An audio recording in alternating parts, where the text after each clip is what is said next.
you're not Italian, right? I always thought you were Italian. Claudio Aprile is a very Italian name. I kind of am. I'm half Italian. I'm a big mix. I was born in South America in Uruguay. My father's side is from Piemonte, so okay. I have Italian your father's roots. side's Italian?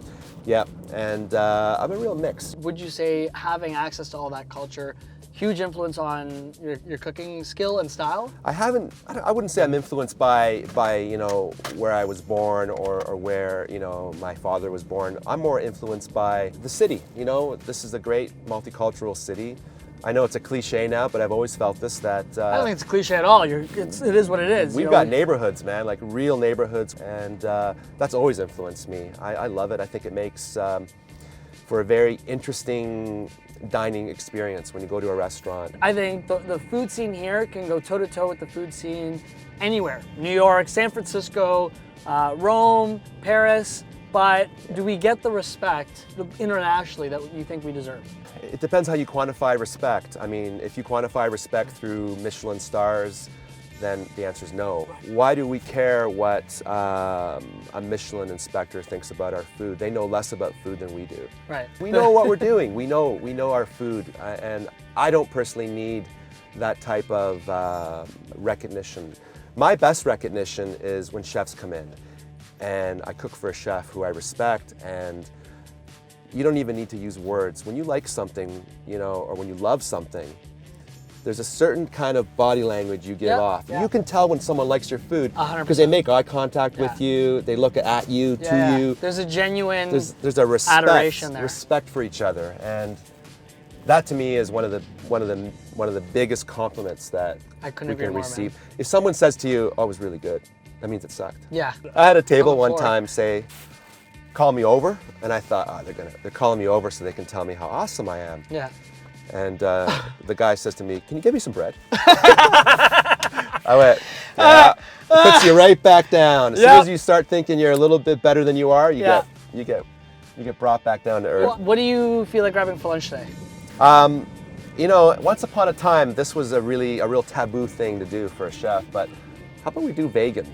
Vegan. Something a little vegetable, plant-driven. Okay. Something that keeps you I like to keep ripped. regular. Yeah, I like to regular. Yeah. Oh, you want to keep regular. Where do you want to go? But fresh. Yeah. You like fresh? It's an institution. How can you not like fresh? I mean, fresh is awesome. Do you do the juicing too, or just the food? I don't do juice. You don't? Juice is I haven't graduated to juice yet. You haven't. You like to eat your shit, right? Like you don't want to just drink stuff. I want to eat it. All right, I'll be here, buddy. All right. The size of this thing, man. This is dope. Oh, you know.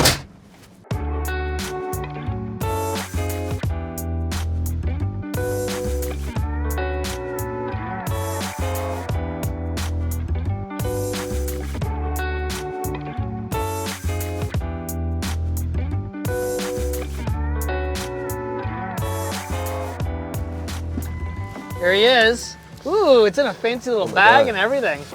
There was a time when I was cooking, starting off, where if a vegetarian came into the restaurant and ordered vegetarian food, we'd get pissed off. For sure. We were taught as cooks to be angry with vegetarians. Yeah. It was really very bizarre. It was something like food racism. Yeah. All right, let's crack open some food.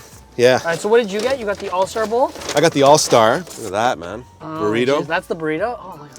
Listen, man, it's no compromise healthy food. It looks great. I mean, look at this. It tastes amazing. You know who I met a few years ago? I got a phone call, as you do, from this British woman saying, "Hello, this is Marco Pierre White's assistant." Get out of here. I said, that's what I said. I said, "Get out of here. You're full of shit," right? Hung up on her.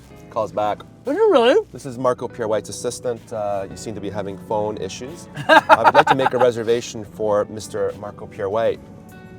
Do you have availability? I said, "Is this for real?" Holborn Lane? Holborn Lane. I said, is this for real, or is this someone punking me? So he comes in.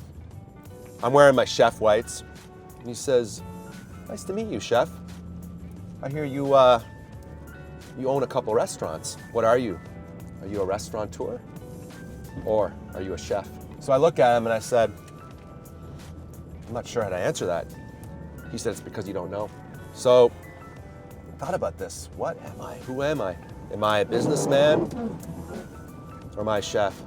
And This year I had a real epiphany. I realized I want to be a chef. I don't want to be a businessman. I'm the happiest when I'm cooking behind the line with my team, the pressure's on, I'm putting my food out. I love that moment. It's been a year of like a lot of wake-up calls and realizing what I want to do. And I'm gonna look back at this chapter, you know, in my life, and it's gonna be an important chapter in my life. You know, and it's funny, I asked my daughter and my son, you know, my daughter's 8, my son's 14, and I said, at the beginning of this year, I said, Daddy's gotta make a decision. I can't believe I'm opening up to you like this, man. It's almost like Oprah Winfrey here. And I said to my son and Isabel, I said, Daddy's gotta make a choice. Do I wanna be, you know, recognized as somebody who has several restaurants, or recognized as somebody who's at the top of their game, who's really proud of what they do? And they both said, be proud, Dad. That's awesome, man. Amazing, I mean, amazing. Kids have this innate sense of cutting through the crap. They know quickly. It's true. My daughter's, just be proud, Dad, be proud. And she's 8. She's 8 years old, yeah. Did I miss it again? Where are we going? It starts Harvard? with an H, Harvard Street. Is it south of Bloor? Harvard, I always fuck it up too. Is it It's south of Bloor or north It's of south. Bloor? It's, well, that's why it's keep down missing Spadina. it. This is also, I got no sense of direction either. Like, I get lost. Where am I parking here? Here we go. This looks a little shady, man. Yeah, It's well, like a I back mean- alley vegan deal. What's Yeah. going on, man? All right, I'll be right back, okay, man?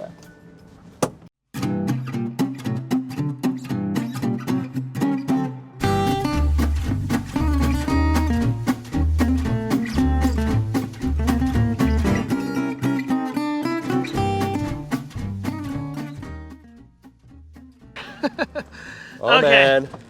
Oh my Watch out, God. spill those coffees on Look you. at this. Grab that chocolate chip. All vegan. Oh, man. It's beautiful. Look at that. Tasty as fuck. That is good. Very good. I heard this great interview on David Bowie recently. He was talking about how true artists should never try and appeal to everyone else through their art. They should try and do something that's close to them and resonates with themselves. I think that's very true among chefs. You gotta do things that you really believe in, right? But you know, you're right though, because authenticity is everything. And I think, you know, Is it? I think it is. You think so? I think being But authentic. authentic to yourself.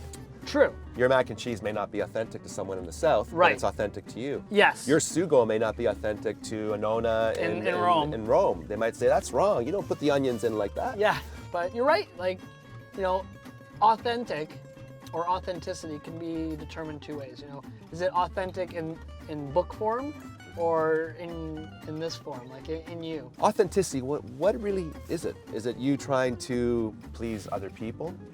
I think a lot of the time, most people want to be recognized by others. We want other people to say, yeah, that guy's a good chef. Yeah, So that pat on the back kind of.